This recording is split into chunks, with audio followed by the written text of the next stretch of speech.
Hello and welcome to another episode of the DVD Graveyard.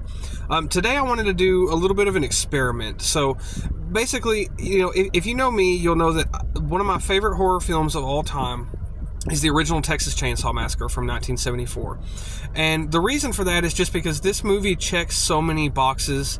It just has that gritty, nasty atmosphere. The crew of this movie went through hell and back to make this film, and it really kind of bleeds through, on the screen from what you see. I think it was, they put so much work into this movie, and I think, to me personally, it still holds up all these years later. And it's one of those that, like, when I think of horror films, when somebody says a horror film, this is the movie that comes to mind. Just like if somebody says a slasher film, usually I think of Friday the 13th. That's the first one that'll kind of come to my mind. Or a creature feature, one of the first ones that'll come to mind will be like Humanoids from the Deep. I know that's a random one, but that's just kind of what I think of. Or sci-fi horror, usually I think of Ridley Scott's Alien. So it's kind of got that staying power in my brain. That's just one of those things that it's just kind of always been there. And I love this movie. And so what I wanted to do is basically show it to someone who is kind of sensitive to horror films and who doesn't really watch horror films very often unless I'm around and I'm showing them, and just kind of let them kind of take it for what it is and take it at face value. And I haven't really said anything about it. I haven't really given away any details. I haven't really told what the movie's about. I just kind of want to sit down with someone who, like I said, from a modern day audience perspective, who is more or less kind of sensitive to these things, and just sit them down, let them watch it, and then kind of see what they think, and see, is this movie still scary, almost 51 years later, and just kind of see how that goes. So I have a friend who matches all of this criteria, and so I decided to do that. She agreed to watch the movie with me and to do the the interview more or less after. So we're going to see how it goes, and we're going to see if she enjoys the movie. I highly doubt she's going to enjoy it, but we'll see if it has the desired effect, if it is still found scary, or if it's still disturbing. Or I just really kind of want to gauge the reaction, like I said, from kind of a modern audience, because I feel like we've been so desensitized to stuff like this nowadays. Like, if you show this to a true horror fanatic, it may not even they may not even really care for it too much. But I think that this movie deserves a lot of love, and it kind of deserves this sort of special treatment because it means a lot to me, and it's just, it's one of those. So if you like this video and you kind of like this idea, I do want to do it some more. If you have any other suggestions you'd like me to put this poor woman through to see if there's anything else we want to kind of gauge her reaction, definitely leave a comment below, and we'll kind of give that a shot. So without further ado, here is Texas Chainsaw Massacre 1974. Is it still scary? So I hope you enjoy. Okay, so we just watched the Texas Chainsaw Massacre from 1974. That was your first time seeing it, correct? First time. Ever seeing it. What did you expect going into this? Did it meet your expectations, or was it as violent as you expected, or gory? Was it worse? Was it not as bad as you were expecting, or what? Okay. Well, I expected it to be gory, but it honestly, on the scale of the way movies are nowadays, it was not bad at all. But I could see how when it first came out, it probably was like pretty gnarly. Right. But when you grow up watching the stuff that we have now, it's not nearly as bad. Right. But it was honestly just kind of nerve-wracking, honestly. Did it make you feel kind of gross? A little bit, yeah. Right. And that kind of goes into the fact that the movie itself, a lot of factors play into that, like the fact that the title, the Texas Chainsaw Massacre, when you hear that. Actually, I'll tell you this too, because you remember the scene where they were talking about the head cheese? Yes. The movie's originally going to be called Head Cheese. That was the original title. That's a missed opportunity. Well, yeah, but that's a missed opportunity. Yeah. And so the thing is like the title kind of, there was a significance behind Texas and Chainsaw and Massacre, because in the 70s Texas was kind of like another country in a way. You know what I mean? People didn't really know a lot, about it. There was a lot of stuff going on in the city, but in the rural parts of it, out in the country, that was kind of unknown. That's what the director said. He said that was kind of scary once you got out there. So it kind of all goes into it like the film is just shot very nasty looking. It's very gritty. It's very gritty. Yes, gritty, yeah. It kind of looks like a documentary. Like there was somewhere I saw one time where somebody said it looks like something you see in like a science class. And that kind of adds to the realism. So, would you say if you had seen this in 1974, it would have blown your mind? Oh yeah, for sure. Really? Or if I'd have seen it like when I was 10. Right. Or 11, like when I was younger, yeah, it would have bothered me really bad. Right. Sure. I get it. So you are kind of sensitive to horror movies, correct? Yeah, I don't like the gore factor. And that's kind of why we did this originally. Yeah, I'm not a fan of gore. Right. I do not like it. Like, I don't mind the jump scares and like twists and plot twists, but when it comes to just like torture and stuff like that, I am not a fan of that. Right. And were you expecting more torture in this? I honestly was. Yes, I was expecting more torture than what was in there. And more nasty. I am not disappointed that there was not more. Of course. But, yeah. Right.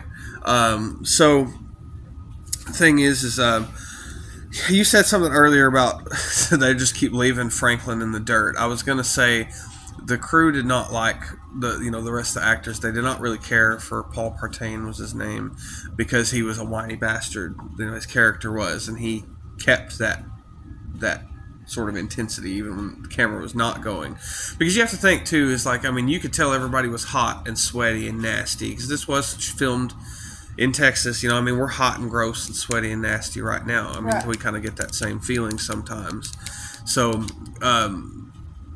yeah, that's kind of where the whole Franklin thing. I wanted to say something about that earlier, but I was just gonna wait and see. So, what did you think of the characters? Did you think that they were fairly believable for the time? I know you didn't live through the 70s, but did you think they were fairly believable? I guess, yeah, sure, not bad. Wasn't just the typical kind of it was. But again, like you said, back in the day, they didn't have a lot of this. Right. But looking at it from just at this time frame where we're at right now, it is kind of cheesy. Right. But that's what's interesting, though, is just like I said earlier, it's bringing me to another point, because that was something you kept bringing up, that they kept going back into the house. They kept coming into the house. And you would say that was the big fault everybody was making, correct? Was that everybody just kept coming into the home, right? Right. Yeah. Yeah.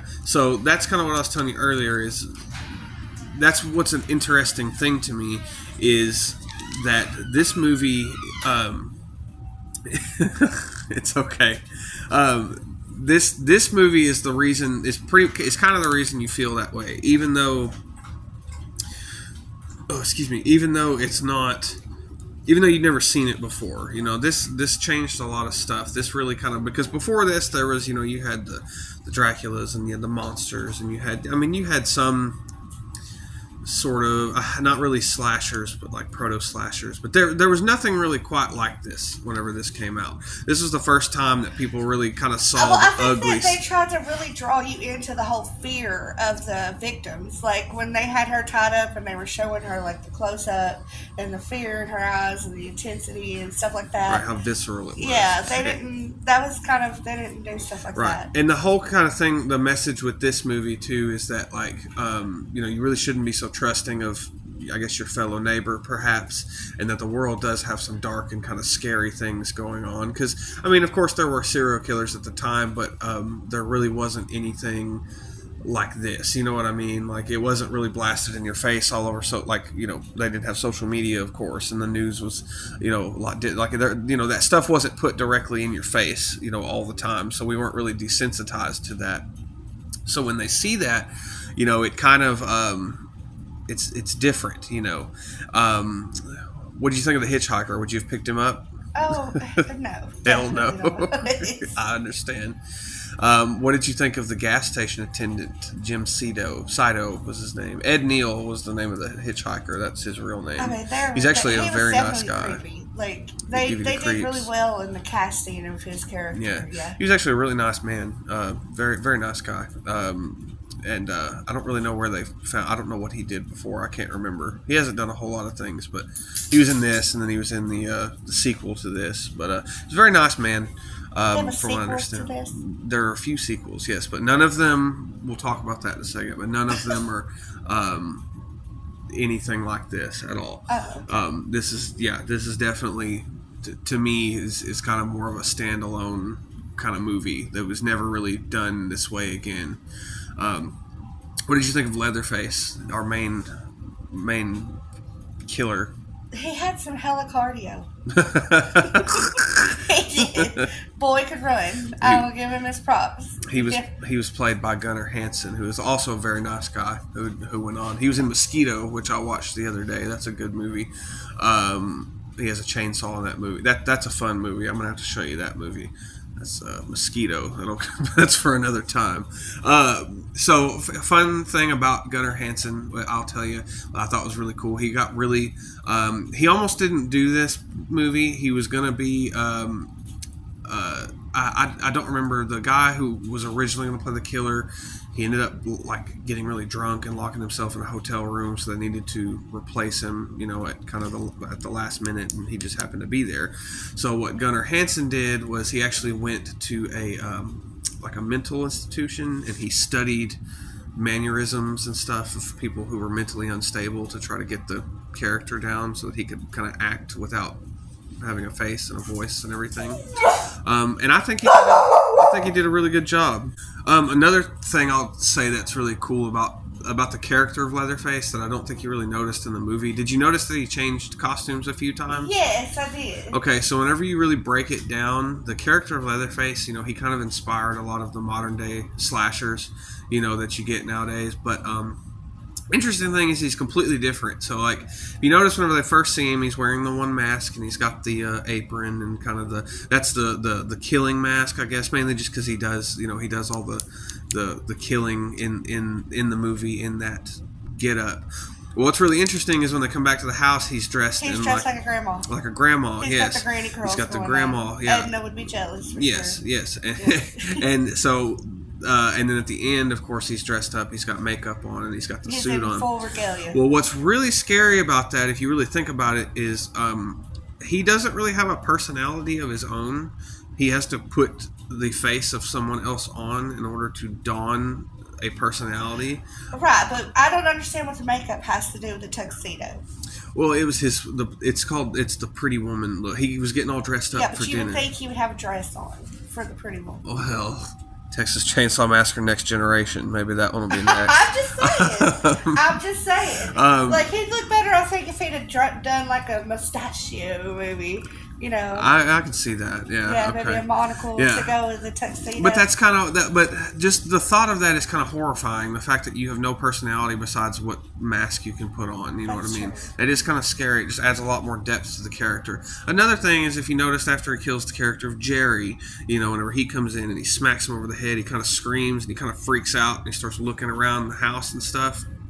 Interesting thing about that is he doesn't really revel in the killing. Like, he's kind of scared, like, almost like he's panicked, almost like he freaks out. He's like, where the hell are all these people coming exactly. from? You nailed it on the head. Where right are all there. These people coming from? Exactly. They just keep coming to the house. What is up with this? Exactly. We have an infestation. And it's almost like he's scared of how he reacts to it, and that's scarier than somebody just kind of going out after you, with the, you know what I mean? And that's why he keeps pursuing them, is because he wants to, he's got to, that's basically his job, is to protect the house. You know what I mean? He's like a dog, and he doesn't really know any better. And to me, that's more frightening than somebody who's sane, or insane. You know what I mean? It's kind of frightening, somebody who just does not have that control, and they just kind of are just doing what they're told, and just because that's what they know how to do. You know what I'm saying? Like, almost like it's an instinct, kind of. You say that, but then when they're at the dinner, like, he is taking enjoyment out of what he's doing.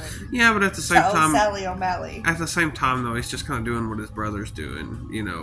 He's just kind of mimicking what his brothers are doing. If you want to kind of break that down. Speaking of the dinner scene, what did you think of Grandpa? Grandpa was looking a little rough. He was. He was. But he was still alive. He was struggling with that hammer. He was. Yeah. But he was trying his damnedest. Yeah. Yeah. Grandpa was played by a very young man. Texas Hammer. He was not. No.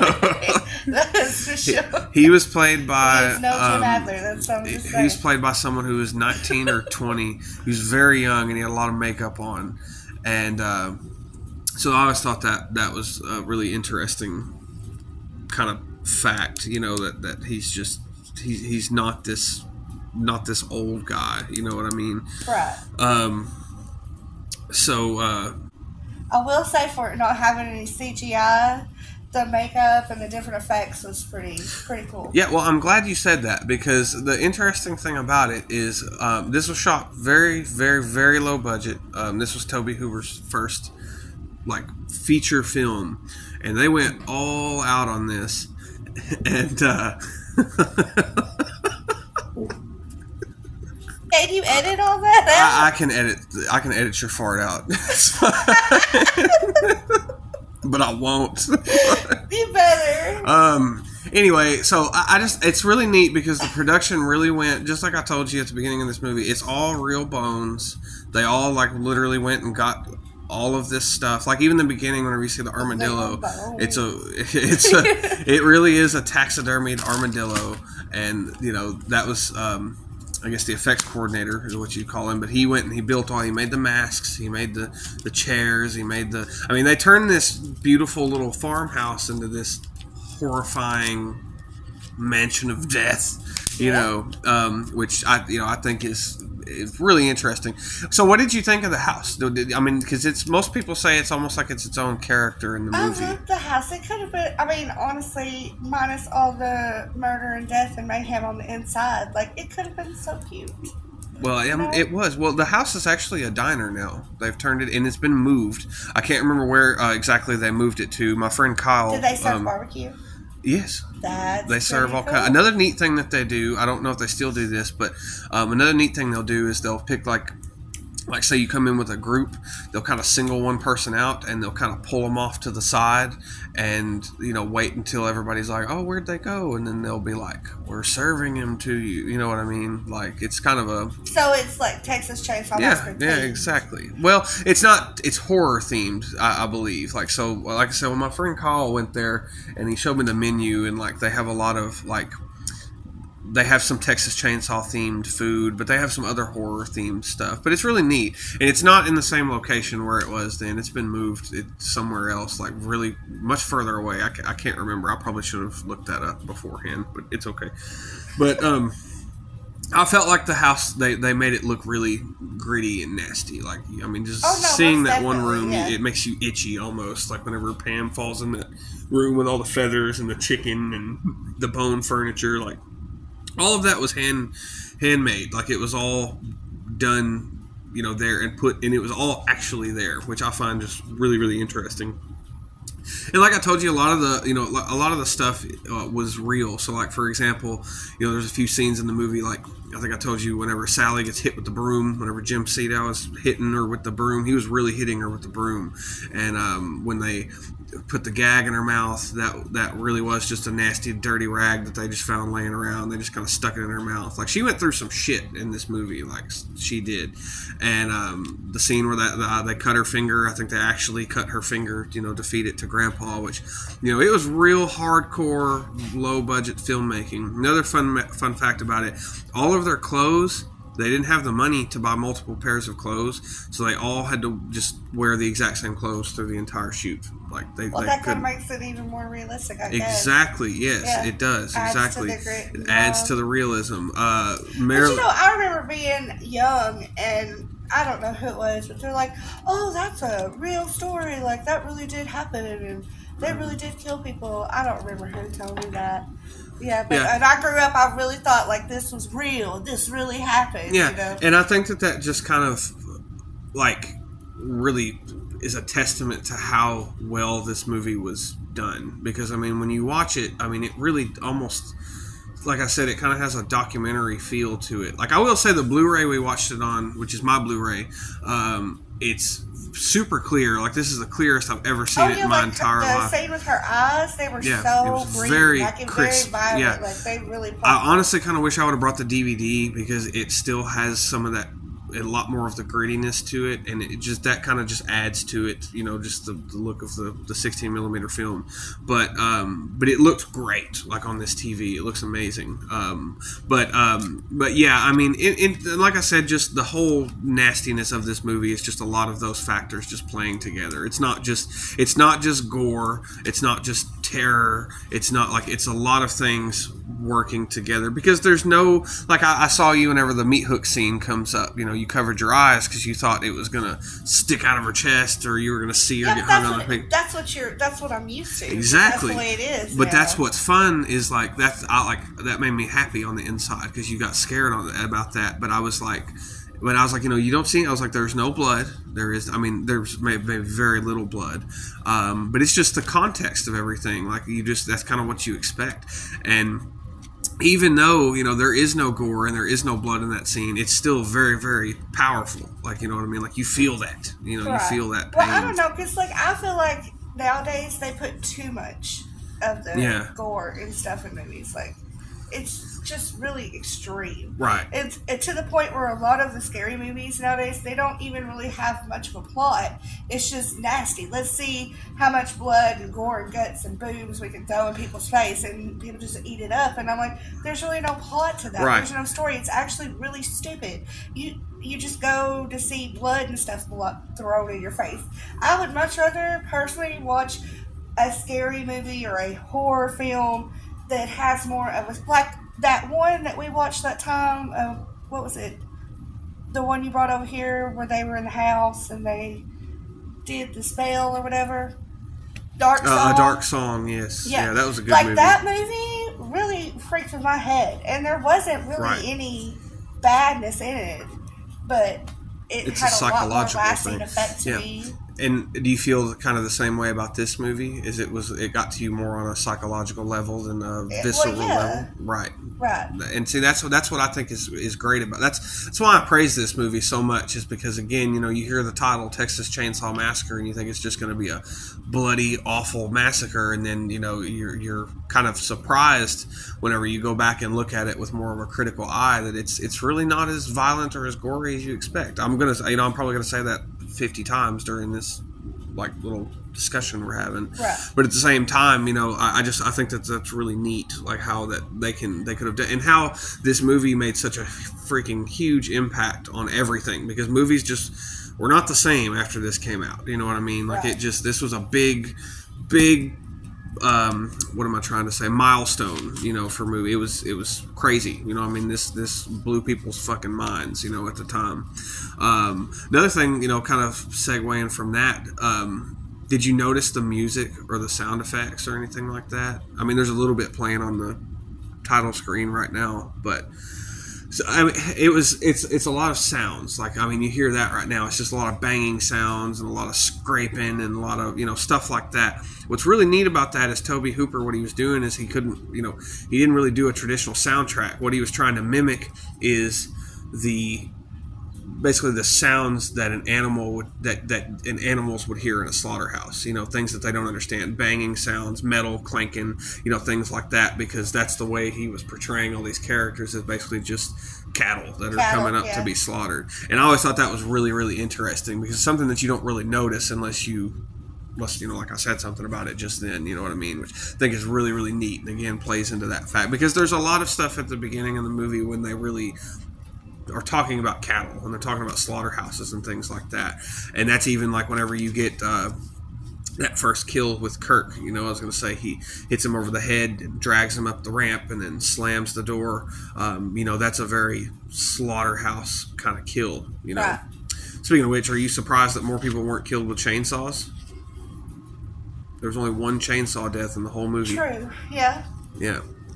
Yeah, only one. That is a little misleading. Well, the whole name makes you think it's just going to be like a blood fest, but it's really not. Right, which is interesting. You know, I think that's cool. I think they should have went with head cheese. Personally, yeah. Yeah.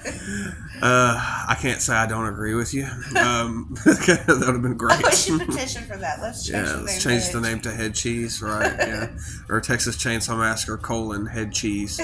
Yeah, I'll say we'll do something like that. Yes. Yeah. What did you think about?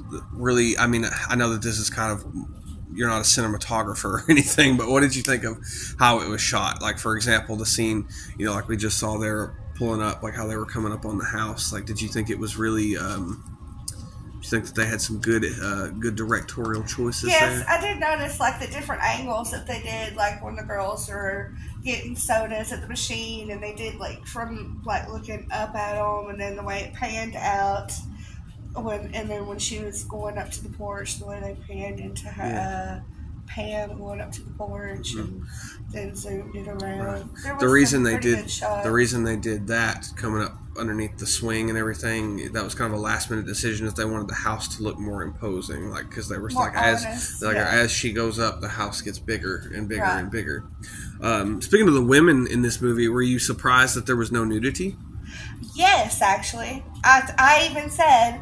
During the part where they were going to go swimming, oh Lord, she's going to get naked, so she's going to die right off the bat, because that's, well, I think that's more of an 80s movie cliche, but still, like, in the 80s, if you showed your boobs or you had sex, you were dead. That was it. Yep, you knew they were going to bite it whenever they were. Yeah, and there is no nudity. There's no sex in this movie whatsoever. Were you surprised that it was not more? I don't really want to say sexist.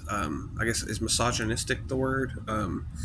The women were not portrayed as just bumbling fool women, like they sometimes are later on in the movie. They were, I mean, I think all the characters had sort of an equal ground, like, to me.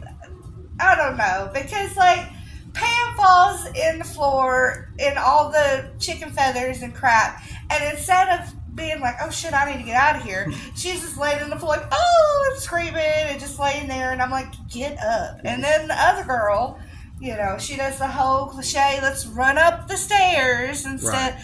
There was, but I kind of think sometimes. But that's how all the scary movies were back in the day. It's like they just go into panic mode and they just run around like a bunch of chickens. Like, that's just kind of how they all were. But screaming, like just scream.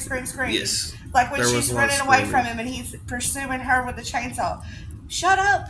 Why are you screaming? You're giving away your position. Like, you need to run, be quiet, hide. You already got them bright white pants on. Right. You just need to go find somewhere and shut your mouth and quit screaming. Right. You ain't helping yourself at all. I understand that. Yeah. So, what did you think of the kills in this movie? So, like, we'll go back to, like, Kirk. Like, what did you think about that whenever he did that take you by surprise whenever Leatherface steps out and hits him in the head with the hammer? Yes, it was. Took you off guard. I was not expecting that. Did it kind of gross you out a little bit? Yeah, a little bit. It was kind of nasty. Seemed very real. Yes. Yeah, it did, especially with him shaking violently and everything like that. Was wild. Oh, that was interesting. Fun fact about that is that was a real hammer, and this is what I saw in this documentary. But apparently, Gunnar Hansen, the guy that plays Leatherface, he slipped and accidentally actually hit Kirk with the hammer, and he didn't hurt him. Not too bad anyway. And he was just kind of, he was really, like, he said as soon as he slammed the door, the guy who plays Kirk, I can't remember his name, but he said Gunnar Hansen was over there like, are you okay? Like, freaking out and making sure he was okay and everything. And he said he felt terrible for doing that. So he was a really nice guy, he's a sweet man. Well, I think that would make you feel kind of bad if you accidentally hit somebody with a hammer. I would say so. What did you think about Pam's death? Like, as far, like you said, she was in the house, but and she should have run away, but whenever he comes out after her and grabs her and then brings her back in and throws her up on the meat hook. What did you think about that? That's pretty gross. Is it pretty visceral? Yeah. But I mean, so are you supposed to, from whenever the other people come into the house and he finds her in the deep freeze? So apparently she's not dead, right? Not entirely, no. Yeah, because she comes alive. She was just kind of bled out on the meat hook for a while, and then she was put into the freezer. So they just, put her on ice. So exactly, yeah. But I'd assume she ultimately died. That's probably who they were having for dinner. That's kind of nasty. Yeah, whenever you think about it like that. Or it could have been Kirk, because he was already cutting him It up. could have been Jerry, too. Yeah, it could have been. Yeah. Speaking of Jerry, what did you think about Jerry's death? Did it also take you by surprise? I mean, at that point, no. No, I knew you kind of knew what was going to happen. Yeah. I understand. And they just kept going into the house. I will say, fun fact. Kept going in the house, and I'm like, see, this is why breaking and entering is wrong. bad. I will say, I thought it was funny because Jerry's scream apparently was real. That because he lets out this horrendous scream whenever Leatherface comes to the door. That was real because apparently he hadn't seen what Gunnar Hansen looked like in the Get Up yet. Oh, so he really scared the shit out of him. Yeah, and apparently, like, he kept freaking out and like trying to duck, so somebody had grabbing his pants or something, and they just yanked him down whenever the hammer came down. So it was. I thought that was funny because he just lets out this horrifying. It would be hard to stand there knowing that a real hammer was coming at you and not react to that. Right, that's true. Yeah. What about Franklin? Were you glad that Franklin died? Oh, was he Franklin, poor Franklin. He was a hot mess. He really was. He was probably, I mean, again, they were all out in the Texas heat. They just kind of left him, just period. You could tell nobody really wanted to mess with Franklin. Nobody really wanted Franklin to be there. Yeah. And that's how all the actors really felt about him. I mean, they just really didn't like Franklin too much because he was just kind of being a whiny bastard the whole time. But I mean, that was his character. He played the character really well, I would say. Fun fact about Franklin's death: the only person that gets killed by a chainsaw in the movie when he gets sawed. That's probably the goriest scene in the movie, I think, because you actually see a little bit of blood spray, like in the flashlight. Like, you don't see much, but you see a little bit of that spray coming up in there. Apparently, they all so Franklin in the chair, and then I think Toby Hooper was on one side, and then one of the other people from production was on the other side. They all had just a mouthful of like strawberry syrup or something, and every time he would come down with the chainsaw, they would just spit the syrup all over him so that they would get the picture of, they'd get the spray in there. So I thought that was really neat. Again, low budget filmmaking at its finest. Wow. I thought that was really... They didn't have, fear of diseases back then either, I suppose. No, they didn't, no. What did you think of the... so whenever she... we go through the whole chase scene, she goes through the house, we've kind of talked about that, and then she got to the gas station. Did you think for a minute that she was safe? Absolutely not. No. Them two were sketchy from the moment they pulled up to get gas at the beginning. I told you when the dude with the wash stuff come up to the window, I was like, yeah, that looks like he could be cute. But he ended up not being involved. Where was his character? I thought he was going to be one of the brothers or something. I don't know. Nobody knows. Nobody knows. He doesn't. It is a mystery. He might have been part of what they were eating for dinner. He could have been. Nobody knows. He was just there. Just there.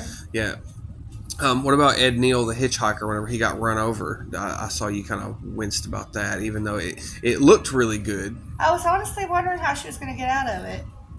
Did you? I really was, yeah. At that point, I was like, because he was hot on her heels. Mm-hmm. So I didn't know how she was going to get away. That was a really neat way that they did that, how he got run over by the truck. So when you see it goes up. But then they just leave you wondering what happened to the truck driver. Exactly. He just runs off into the sunset with his truck there and the keys in it. And he probably went to get the police. Just kept running. I would have gotten back in the truck, personally. Yeah, he left the truck, and now there's the chainsaw man and his dad who has a working vehicle. So, of course, they're going to, Right, that is true. That's where my brain goes. Speaking of which, so Leatherface, when he falls down and he drops the chainsaw on his leg, that was a real chainsaw. And, he had a metal plate underneath the suit with some meat in it. And, he really had the chainsaw on his leg. And it didn't cut him, but it heated up that metal plate. Apparently it burned his leg really, really bad. It kind of injured him pretty good. Everybody pretty much got hurt on the set of this movie, in a way.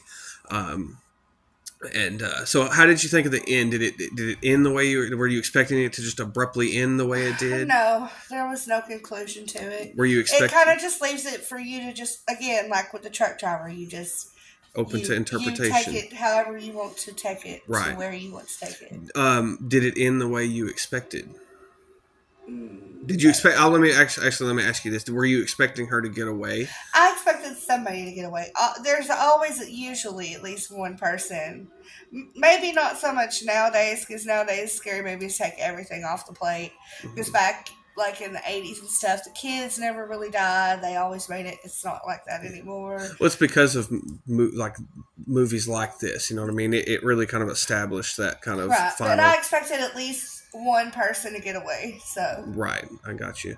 Um, but so yeah, that was Texas Chainsaw Massacre from 1974. I'll tell you, one interesting thing about this, they actually didn't really make hardly any money off this movie because when they went to find a distributor for this, it ended up being like pretty much a mafia, and they ended up screwing them out of a lot of money. So the people who did all of this, they were not paid for a really long time.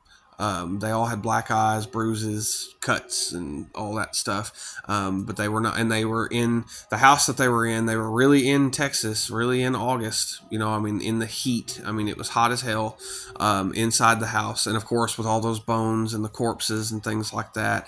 Apparently, it stunk really bad. They all That's had to wear called the same starving artist clothes. syndrome right there. It is, and They and suffered for their art. I think all of that really kind of bleeds through into what makes this movie so great. Like all of their reactions are really genuine. You know, like Marilyn Burns always said that the reason she was laughing at the end of the movie, like laughing hysterically, she said it was because they didn't get the final take and she had to go back and do it all over again. And that's why she was laughing hysterically. It's because she really didn't want to be there. and she was laughing because it's, She's like, I'm done. I'm she was hot. over it. I need a shower. Yeah. It's clean clothes. Yeah. I'm over And then she had to go back and do it again. Yep. Yeah. So that's kind of how that went. But yeah, so I guess the verdict is, did you find it scary? No. No, not scary. No, okay. I probably would have found it scary back then. Do I think that it's necessarily scary now? No. Is it disturbing now? Yes, it is still disturbing. You did find it disturbing? Yeah, like you do find it, yeah. Visceral? I think the dinner scene really is just the part that got me the most. Yeah. Really? She was kind of stuck there and just had them all in her face. And it kind of got on my nerves, like all the screaming. And because that's part of the reason why I never liked the Devil's Rejects and stuff, is like the one girl and her incessant laughing and all the... Oh, yeah, Rob Zombie's wife. It irritates me so bad. I can't stand it. It's funny you said something earlier about Rob Zombie must have watched, had to have watched this movie a lot. That's why, because it reminded me of Shirley Manson and the laughing and just over and over and over and over. The thing that I really wish is I wish Rob Zombie hadn't done a Halloween remake, and I wish he'd done a Texas Chainsaw Massacre remake, 'cause I feel like he could have done that so much better than Halloween. Well, you know, he's still alive, so who's to say he wouldn't? I don't know. We'll see. Maybe because he'll hear this. Texas, like, maybe. Rob Zombie, Robert Cummings, if you're listening to this, make a Texas Chainsaw remake, please. I would love to see it. I would probably not be watching it. Speaking of which, there is a remake to it. This movie has been done into the ground at this point. The remake, I think, from 2003 would probably scare the shit out of you because it is a lot more visceral. Yeah, it's okay. We can. This was kind of my experiment. Is I wanted to toes in the water. Yeah, I wanted to see if this would still hold up because I've shown you several movies in the past, like Piranha and Creepshow and things like that you've enjoyed. But I knew you weren't really going to enjoy this. I like creature films. I do like the gore in creature films, especially really cheesy creature films. That's fun. Right. But I just don't.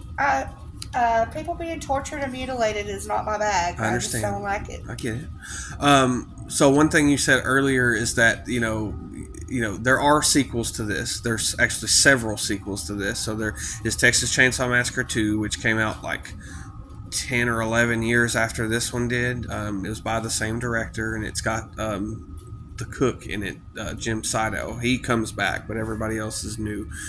It's very comedic.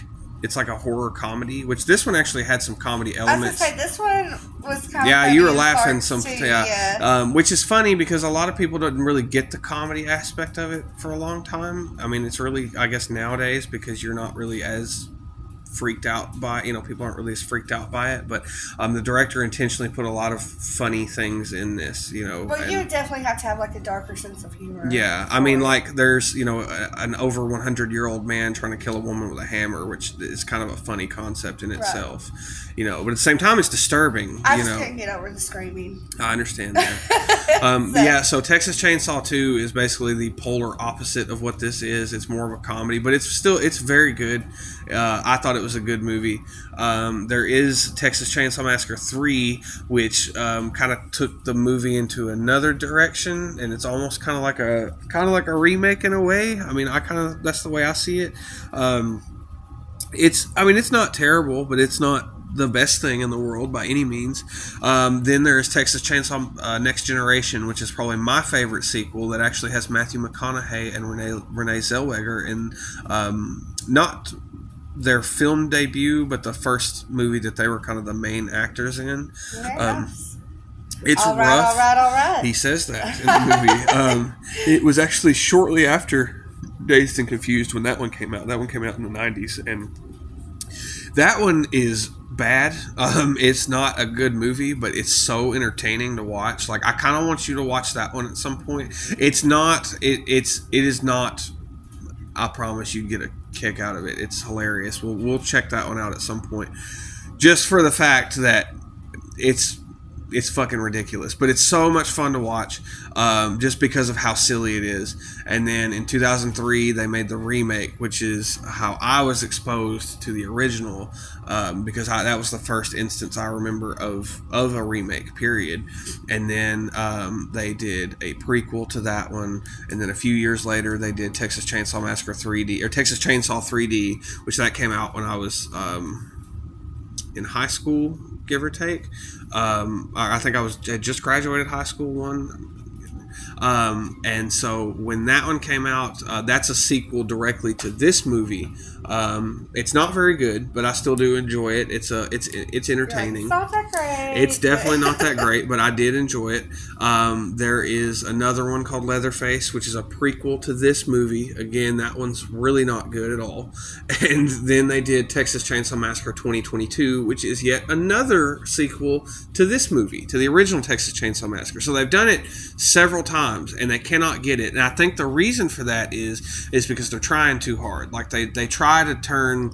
Like, this movie, you would agree that Leatherface is not really the point of the movie. Like, he's really kind of just... It's a collective of everything that makes the movie so horrifying. It's not just one... He's not Jason Voorhees, and he's not Freddy Krueger, he's not Michael Myers. He's his own... Like, it's the family. It's everything that goes on. But again, I think that's because he wasn't meant to be a main character. Exactly. That's the way I feel about it. He's not a typical slasher. And again, that's what I think makes this movie so scary and so disturbing, is that it's not just one thing. It's not just one killer coming out. It's a collective. It's the madness of the entire situation. And it's how the film makes you feel. And they have yet to nail that down again. And I don't think they ever will. I don't think this movie will ever be redone. I don't think this movie will ever be topped by any of the sequels, prequels, remakes, anything like that. Like, even though I like the remake of Texas Chainsaw 2003, and I like some of the other sequels, this one will never be topped. This one, it will always stand at number one for me.